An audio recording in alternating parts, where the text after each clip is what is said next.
মশলা খুব ভালো এবং যে কটা জিনিস আছে এখানে সবই ওষুধের কাজ করে। প্রায় 40 বছর আগে মাত্র 5 টাকা নিয়ে ব্যবসার যাত্রা শুরু করেন। ঝুড়িতে করে মাত্র কয়েকটি ফল নিয়ে বিক্রি করতেন। সেখান থেকে বর্তমানে তার দৈনিক আয় প্রায় 1000 থেকে 1500 টাকা। কাঁচা আম, কামরাংরা, পেয়ারা, আলু, ডেওয়া, কাওয়া ইত্যাদি ফল, লবণ, ঝাল সহ তার নিজস্ব কিছু মশলা দিয়ে মাখিয়ে বিক্রি করেন। 40 ধরনের মশলা নিজ হাতে বানিয়ে এই মাখনো তৈরি করেন। টক ঝাল মিলিয়ে মুখরোচক বিভিন্ন ফল মাখনো দিয়ে ক্রেতাদের মনে জয় করে নিয়েছেন আনোয়ার মোল্লা। আমার জীবনের প্রথম ব্যবসা হচ্ছে নেই, আমি 5 টাকা নিয়ে আমার ব্যবসার প্রথমে না, আমি 5 টাকাতে এই পর্যন্ত আইছি। 40 বছর এই আওয়ামী লীগ অফিসের সামনেই আমি দোকানদারি করতেছি।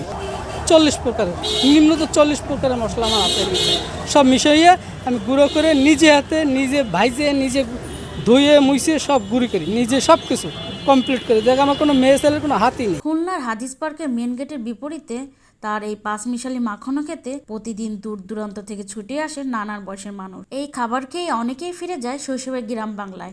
আমি টকটা বেশি খাই, তার ভিতরে আম আছে, এই যে একটা ফল বলে এইটা কাউ ফল, এটাও খাই। 4-5 পদ খাইছি আল্লাহর রহমতে, এখন সবই ভালো লাগিছে। মশলা খুব ভালো। আমি এই প্রথম এখানে আম বানানো খাচ্ছি আর কি। আমটা বানানো দিয়েছে, খুব মজাই হয়েছে, অসাধারণ। আসলে মুরব্বিরই ভালো। প্রতিদিন সকাল 11টা থেকে রাত 12টা পর্যন্ত সব বসিয়ে মানুষ টক ঝাল মিষ্টি মাখনো ফল খেতে আসে তার কাছে। তিনি বলেছিলেন ঘরোয়াভাবে মশলা দিয়ে তৈরি করেন, তাই এইটি আলাদা একটা বিশেষত্ব রয়েছে।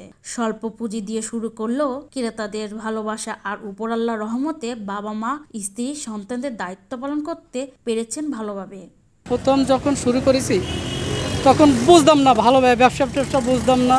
এই আস্তে আস্তে আস্তে ব্যবসা উন্নতি হয়েছে, আস্তে আস্তে ব্যবসা বুঝি। যত বয়স হচ্ছে ততই সব কিছু বুঝতেছি, জানতেছি, শুনতেছি। কোনো দিন 2000 হয়, 1000 হয়, 1500 হয়, এইভাবেই আল্লাহ আমার খুব সুখী রাখছে, খুবই শান্তিতে আছি, কোনো সমস্যা নাই।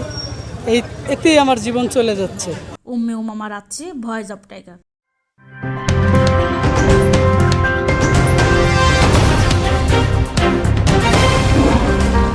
Voice of Tiger.